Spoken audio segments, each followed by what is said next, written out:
ውድ ቤተሰቦቻችን እንግዲህ ብዙዋችሁ ተጨንቃችኋል። አብርሽ በምን ሁኔታ ይሆን? ሐኪም ቤት ነው ወይም ደግሞ እየቀለዱብን ነው ወይ ያላችሁ ብዙዋችሁም የምታለቅሱም አላችሁ በዚህ አጋጣሚ ማለት ነው። ነገር ግን እኔ እናንተ እንደተመቻችሁ ውሰዱት። ነገር ግን እኔ ጥያቄ የፈጠረብኝ ነገር ቢሆን ከዚህ በፊት በአብርሽና በሩታ ህይወት ብዙ ነገር ሲደረግ አብርሽ እንደዚህ ፌንት ነቅሎ አያውቅም። ዛሬ ለፍቅር ጥያቄ ፌንት የሚነቅል ወይም ደግሞ ራሱ የሚጠል ነገር ማለት ነው። አሰላሙ አለይኩም ወራህመቱላሂ ወበረካቱ። ውድ ቤተሰቦች ሰላም ሰላም ብያለሁ። በያላችሁበት ሰላማችሁ በዘዘት ተረፍረፍ ይበልልኝ። ይሄንን ቪዲዮ ከወደዳችሁ ላይክ፣ ሼር፣ ሰብስክራይብ እያደረጋችሁ ቤተሰቡ ነው ለምታበረታቱኝ ከልብ አመሰግናለሁ። እና ትዝ ይላችኋል ከዚህ በፊት ሩታ አብርሽ ተጣልተው ማለት ነው በነፃነት የመጣ ተጣልተው አብርሽ ትቷት ወደ ቡታጀራ ሻንጣውን ይዞ ሲሄድ በማግስቱ ደግሞ ሩታ እርጉዝ ነበረች እና ታማ ሐኪም ቤት ገብታ እንኳን እንደዛ ፌንት አልነቀለም ማለት ነው። አይደለም ዛሬ ለጥያቄ ለፍቅር ጥያቄ ፌንት የሚነቅለው ማለት ነው። እና እህቶቼ ምንም ብትሆኑ እኔ ስግደት ላይ ያላችሁ እህቶቼ በጣም ታሳዝኑኛላችሁ። በዚህ ልክ ራሳችሁ ለምንድን ነው የምትጎዱት? አብርሽ ምንም አልሆነም፣ ምንም ነገርም አይሁን ማለት ነው። እና በዚሁ አጋጣሚ አብርሽ ይሄ ሲያንሰው ነው።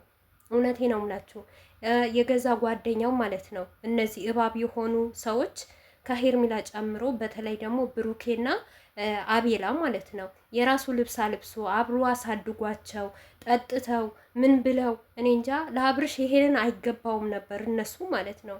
እንደ ጓደኛ ከሆኑ ተመለስ፣ ይሄ ነገር መጥፎ ነው። የፈለገ ነገር ሩታ ቢጠላት ማለት ነው። ሩታ ፈጣሪ ያላት እውነቴ ነው የምላችሁ። ሰው ማለት እንደዚህ ነው። የፈለጋችሁ በወርቅ ብታስተኙት፣ የፈለጋችሁ እራሳችሁ ብትገሉለት እንኳን ሼም የሚባል ነገር የለም። እንግዲህ በጣም ነው ያዘንኩት እኔ ማለት ነው። ትላንትና እህቴ እንዳላላት እንወድሻለን፣ ያላንቺ አንኖርም፣ አንቺ እኮ ለአብርሽ እኔ እንጃ አብርሽ አንቺ ከሌለ አይኖርም። ሞር እንኳን አብርሽ ማለት ነው በህይወቴ እሷ ባትኖር እኔ መታደስም ማደግም አልችልም ነበር። በቃ እሱ እኔ እንጃ ስለ አብርሽ ተናግሬ አልጠቅምም። እኔ ለሩታ የሚላትን ነገር የነበረው ማለት ነው ሞር እሱም ከቷታል። እሱን ያንን ቃሉ ቢጠብቅ ያንን ቃሉ ቢያከብር እስከ ዛሬ በዚህ ደረጃ የማንም መሳቂያ አይሆንም ነበረ፣ የማንም መረገጫ አይሆንም ነበር። ሞር አሁን ትላንትና ፌት የነቀለበት ተቆራርጦ ቲክቶክ ሂዶ ማለት ነው አንድ ሰው እንኳን አይዞህ አብሽር ምንድነው የሆነው ብሎ የሚጠይቅ የለም። ሁሉም እየሳቀበት ነው ማለት ነው። ምክንያቱም መቅለል መውረድ ማለት ነው። እና ምን አለ መሰላችሁ እኔ ብዙም ጊዜ መናገር አልፈልግም እና ለወንድ ልጅ ጎን ሆናችሁ ሞር እንኳን መጥፎ ነገር ሲሰራ ማለት ነው መጥፎ ነገር ሲያረግ እያያችሁ ያንን ነገር እድሜ ለሩታ ሩታ ምን አረገች? ምን አረገች? በሩታ ቦታ እናንተ ሆናችሁ ቆማችሁ እዩ። ሩታ ምን ታርግ? ምን ታርገው? አብርሽ ማለት ነው። አብርሽ ሕፃን ልጅ አይደለም እኮ በደንብ ያውቃል። የሚጠቅመውና የሚጎዳውን ነገር ለይቶ የሚያውቅ ወንድ ነው ማለት ነው። ከወንድም አልፎ ባለትዳር፣ ከባለትዳር አልፎ የልጅ አባት ሆነዋል ማለት ነው። ከሚስቱ መግባባት ሲችል ማውራት እንዲችል ቁጭ ብሎ በጠረጴዛ ዙሪያ ምንድነው ያጠፋሁት፣ ምንድነው እየበደልኩት ያለሁት እና ይቅርታ አጥፍቼብሻለሁ። እሱ ይቅርታ ለማለት እንዴት እንደከበደው እናንተ አታውቁም። እኔ ትላንትና የተሰራ ቪዲዮ ማታም ተናግሬያለሁ። ምኑም አልጣፈጠኝም። ምኑም ሲቀጥል አብርሽ እኔ እንጃ አላውቅም። የሚጠቅመውና የሚጎዳውን ነገር አያውቅም። አብርሽ ማለት እኔ እንጃ እንደመጣ ስታዩ አብርሽና ሩታ በኦዲየንስ የተወደዱ የተደነቁ ሁላችን የምንወዳቸው የምናከብራቸው በቃ አብርሽ የሆነ ነገር ሩታን ለማጣል ሲል ወይም ደግሞ ሩታን ይቅርታ አለመጠየቅ ሲፈልግ በሴት እያስቀናት በሴት እየጎዳት አያችሁ። ዛሬ ለራሳችሁ አብርሽ አሁን የዘራው ነው የሚያጨደው። እውነቴ ነው የምላችሁ። ምክንያቱም ስንት ሴቶች አሰድበዋል፣ ስንት ሴቶች አስረግጠዋል እሱ ባመጣቸው ማለት ነው። በትንሹም ቢሆን አብርሽ አሁን የዘራው ነው የሚያጨደው። ሰው የዘራው ነው የሚያጭደው እንደሚባል እኔ በአብርሽ አይቻለሁ ማለት ነው። ረጅም መንገድ እንኳን ሳይጓዝ ማለት ነው።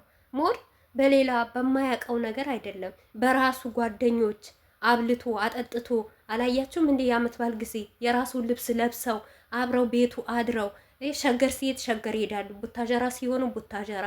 ሞር እንኳን አብርሽ እውነቴ ነው የምላችሁ ለሩታ እኮ በጣም ፈጣሪ ይወዳታል። በጣም ጀግና ናት። እኔ አላቅም ስለሚወዳትን ነው። የሰው ፍቅር አላት፣ የሰው መውደድ አላት። ሲቀጥል ደግሞ ከአንድ ቦታ አንድ ቦታ ሲሉ ራሳቸው ነው የሚወጥቁት እንጂ ሩታ አትወጥቅም። ከምሬ ነው ሙላችሁ። ይሄንን ሁሉ የሚያረጉት ሩታን ለማናደድ ነበረ እንጂ አብርሽን ፕሮግራም እንዳለ ያውቃል። ሰው እንዴት ቪዲዮ የሚዲያ ሰው ሆናችሁ ቪዲዮ እንዴት አያይም? ሳያይ ቀርቶ ነው እንዴት ተመካክረው እነሱ ነጭ በነጭ ለብሰው ይመጣሉ ማለት ነው። በዚህ ናክል ሞኝ አትሆኑ። ያውቃሉ። እኔ የሚመስለኝ ሩታና ማይገባት ማለት ነው።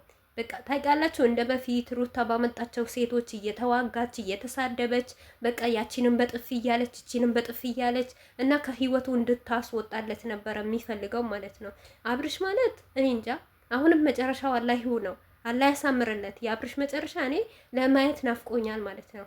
ምክንያቱም አንድ ጓደኛ እስቲ ያማረ ትዳሩ ልጁን ቤቱን የሞቀ ልጁን እኔ እንጃ ለዚህ ትዳር ስንት ነገር ከፍሎበታል አብርሽ ማለት ነው። ስንት ነገር ሲባል ሞር እንኳን እኮ 100,000 ብር ልክፈልና አብርሽን ግደሉልኝ ያለች ልጁ ተኳለች እኮ። አብርሽና ሩታ ባሊና ሚስቶች ከሆኑ ፍየል እናርዳለን ስንት ነገር ሲሉ ነበረ፣ ስንት ነገር ሲያወሩ ነበረ። ግን ከአንዳንድ ወንዴስ ጋር እየተያያዝን ምን እናንተ ሰርጋቸው ባረጉ ጊዜ ራሱ ማለት ነው። እውነቴ ነው የምላችሁ ስንት መከራ ነው የወረደበት አብርሽን ቲክቶክ አቅርበው ማለት ነው። ስንት ፈተና ነው ስንት ነገር በፊታቸው አሻንጉሊት እያረጉ አብርሽን እየናቁት ማለት ነው። ጀስት እንደ አብርሽ እያወሩ ማለት ነው። ይሄ ሁሉ ያለፈበት ትዳሩን ዛሬ ይሄ የማይረባ ቅንቅናም ሰውዬ ማለት ነው ለራሱ ህይወት የሌለው የአብርሽም የሚያሳድገው የአብርሽ ሰራተኛ ሆኖ የሚኖር አቤላና ብሩኬ ማለት ነው። ህይወትህን በጥብጥ ነውር አይደለም። እውነቴ ነው የምላችሁ። እናንተ እኮ እነሱ እኮ ከሰው ተቀላቅለው እኮ ነው የሚሄዱት። ከምሬ ነው የምላችሁ። ኦዲየንስ ችግር የለውም ኦዲየንስ፣ ምክንያቱም ጥፋት የኛ ነው። ምክንያቱም እየሄድን እያየን ላይክ እያረግናላቸው እንደዚህ አምጥተን ደግሞ ስለ እነሱ ስናወራ ሼር ስናረግላቸው እነሱ ደስታቸው ነው። ምክንያቱም መተዋወቅ ነው የሚፈልጉት። እኛ ሼር ባላረግን እኛ እንደዚህ አውጥተን ቪዲዮ ባንሰራላቸው ማንም አያውቃቸውም። ለእኛ እንኳን ችግር የለብንም። ግን መንገድ ላይ ሲሄዱ እንዴት ነው የሚሄዱት?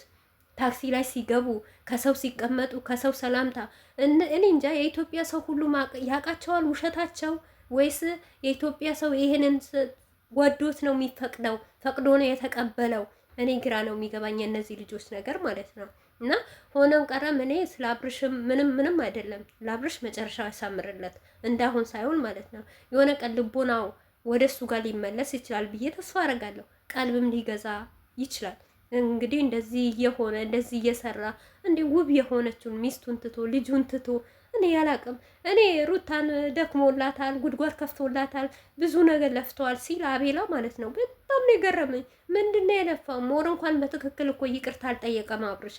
ለሚስቱ እኮ ይቅርታ አድርግልኝ እኮ አላለም። ከይቅርታ በፊት የሚቀድመው ነገር ቁሳቁስ ነው ብሎ ቁሳቁስ ነው የሰበሰበላት ማለት ነው። ከቁሳቁስ በፊት ግን ይቅርታ ነበረ የሚቀድመው ማለት ነው። ፍቅርን፣ ሰላምን፣ አንድነትን ነበረ የሚቀድመው ማለት ነው። እናንተ አይምሯችሁ ተደፍለዋል። እኛም ደግሞ እናንተን አንተውም ብለናል። እንግዲህ እናንተም ቀጥሉበት፣ እኛም እንቀጥልበታለን። በዚሁ አጋጣሚ ግን እኔ ስለ ሩታ እያሳሰበኝ ነው። እውነቴ ነው የምላችሁ። በጣም እኔ እንጃ በአሁኑ ሰዓት እኔ ለሩታ ነው የምጨነቀው እንጂ ለማንም አልጨነቅም። ምክንያቱም ምን ትሆናለች በሆነ ባልሆነ ነገር ስሟን ማንሳት ማኘክ እሷን